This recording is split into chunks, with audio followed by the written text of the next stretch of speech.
Hi, welcome to Silversmithing. A friend of mine suggested that I do a video about polishing because a lot of people have trouble getting a really good polish on things at first. I also had that issue at first. It actually took me about 2 years before I became pretty good at getting a polish on things. And so there's a few things that really helped me out, and I wanted to talk about what those things were today. Primarily, three different things. I wanted to talk about the type of polishing machine you're using, and then I wanted to talk a little bit about some of the techniques as far as holding things and putting the polishing compound on, and which part of the wheel to use. And then finally, I wanted to spend a little time talking about dealing with fire coat, which is a real frequent problem with silversmiths. It comes from heating the silver over and over again, and it causes some layers of oxides to form on the surface that are really difficult to get off. So with a little help, most people can remove that problem. So hopefully we can get that fixed for you. And here we go. Okay, so hopefully you can see and hear me adequately in here. I'm not using my regular microphone because of the dust in this room. This is my polishing machine, and the key components for having a decent polishing machine are that it must have at least a 1/2 horsepower motor. This particular one I think has a 3/4 horsepower motor. The other thing that it should be is at least a 6-inch wheel. The reason being because when the wheel is a little bit bigger, it has a higher velocity on the outer edge, and so you get a better polish that way. Same reason as when these get worn down as they do over time to smaller wheels like this. When they get down to this size, it's difficult to get a decent polish because a smaller wheel has slower motion around the outside edge to go the same distance because it's a smaller in diameter. So you have to change them periodically when they start getting small like that. I use an aggressive polishing compound on the first wheel here, which is a yellow tightly stitched muslin wheel. And so I use white diamond compound, which is an aggressive compound. And for the final polish, I use a white fluffy cotton wheel that's not quite as tightly stitched. So it's a little bit softer, and I use ZAM compound for the final polish. Okay, whenever you're polishing, you're going to want to wear some kind of hand protection and eye protection. I'd normally wear a mask, but I want you to be able to see what I'm saying kind of this time, so I won't. When you are applying polishing compound on your wheel, or when you're polishing an item, you always want to hold things low on the wheel. Okay, one of the tricks to keeping it from jumping out of your hands is to hold it low down on the wheel here. If you hold it up high like this, it has a tendency to jerk it out of your hands. The good thing is, and it does happen pretty frequently that pieces get pulled out of your hands, they just end up rebounding and ending up in the tray down here. So it's not really a big issue, but I would suggest you turn off the polishing wheel before you reach back to get it again when it comes out. Okay, so some angles that you use on the wheel.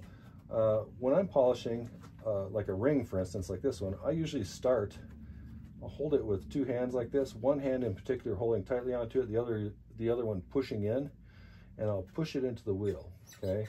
And as this thing is spinning, and it's gonna really start rubbing on there, and it doesn't take very long to get a pretty shiny edge on that thing.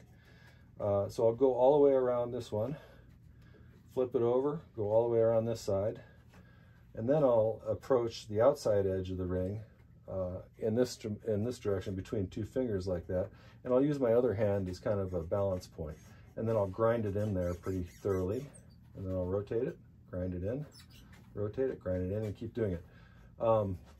Now I pickled this ring, and we'll see how it comes out as far as how much fire coat it has, but generally if you heat them pretty hot, they'll end up with a little bit of fire coat. So it tends to start showing up when you start polishing. You can see it better. Right now you can't really tell.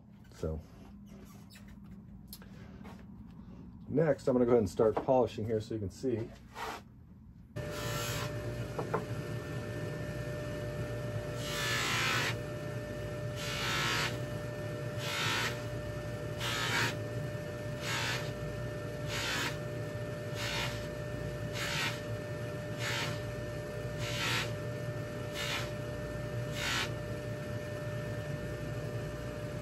Pretty shiny.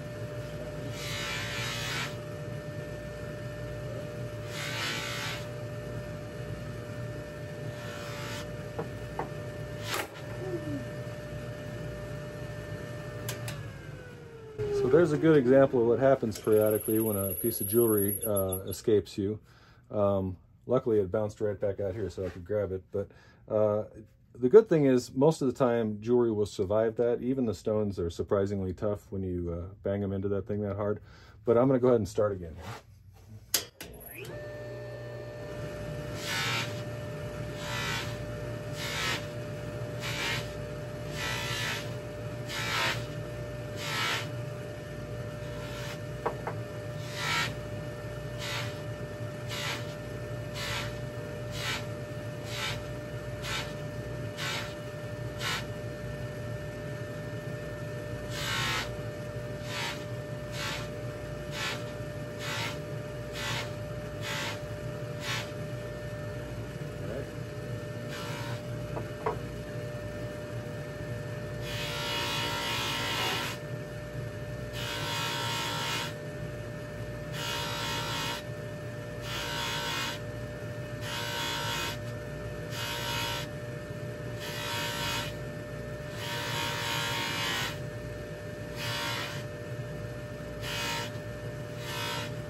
Okay, I'm going to stop here so we can take a look at some of the fire coat that's on here. Oops, I was standing a little too close to the camera there. I'm not sure if you can see it or not in this light, but it's much easier usually to see an incandescent light than it is in fluorescent light.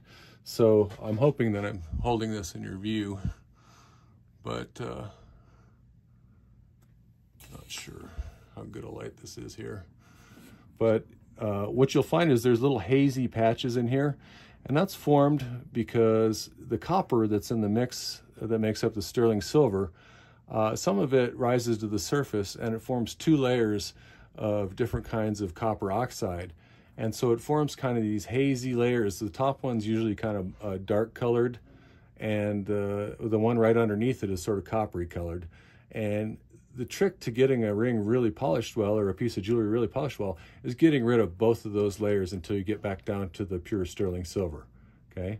And that's what you got to do. And the only real way to get it gone, other than some of the chemical methods that they suggest, and I'll talk about those in a second, is to use a little bit more compound than you usually use.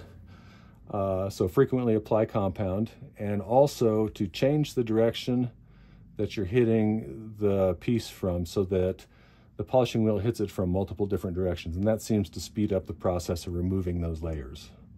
So it gets pretty hot when you're doing this, so if it's warming up and it's burning you even through the gloves, then you're probably doing something right. But if you don't have good light near your polisher, periodically take it out into an incandescent light so you can see where there's, you can see the hazy spots and how you need to get rid of them. So when we're done, it should be almost mirror-like. So I'm going to go ahead and finish this up real quick on this wheel.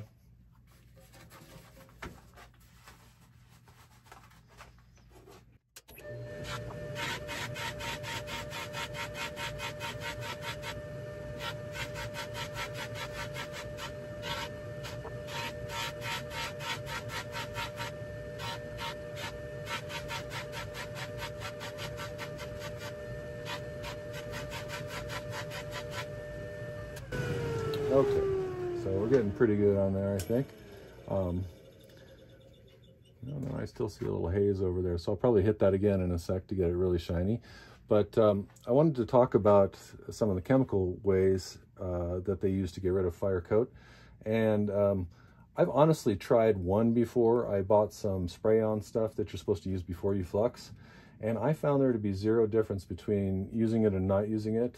Now, that isn't to say that some of the products out there might be very effective, but I have not yet found one because I have not really looked into it too much.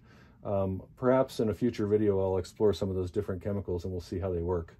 But right now, I'm going to go ahead and finish this up, and then I'll move to the secondary wheel, which is where I use the ZAM compound. Now this one gets all the scratches out. This one just makes it really super shiny, and so it makes a really nice finish.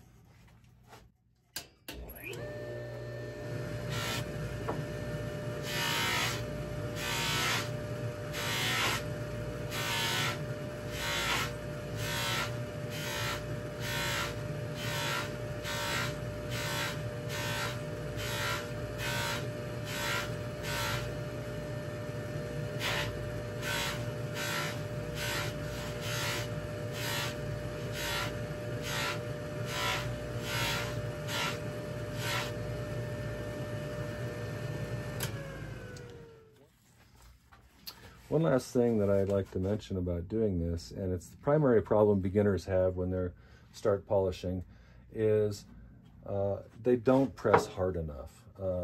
And it's understandable because this is kind of a scary machine when you first start. You're holding something that's getting really hot against it and it's kind of heating up through the gloves. So it is a little bit intimidating, and people have a tendency just to kind of lightly brush it, and what that does generally is it just slathers black stuff around on the surface and doesn't really remove scratches or anything. So I'll show you how they do it. So I see it like this. I'll put some compound on it. Go.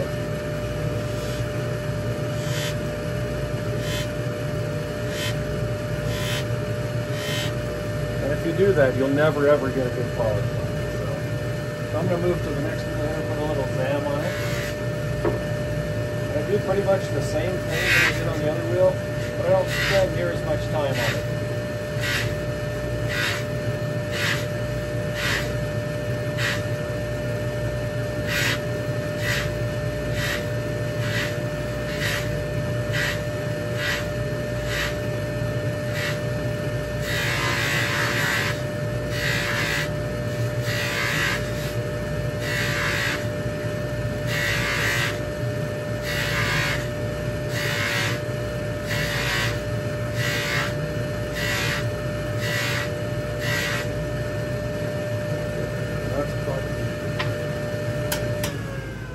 Once you're satisfied with the polish on the second one, you're done. One of the things that I'm sure somebody's going to ask is, what do you do when you have a stone in a bezel or in a prong setting and you're using this wheel like this, and it's a little bit scary to get that stone right up near the wheel because you don't want to scratch the stone or, you know, damage the setting, because bezels can be a little bit delicate, made out of fine silver.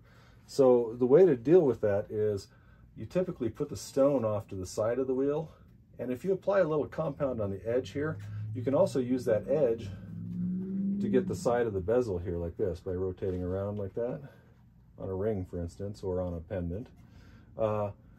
If you have to go into the top of this where the stone is, like right next to the stone, if you set the stone off the side wheel and grind that in there on the corner, that works really well while also keeping the stone from hitting the wheel. And you can turn it around and do it from the other way or on the other side to get it going from a different direction. Okay.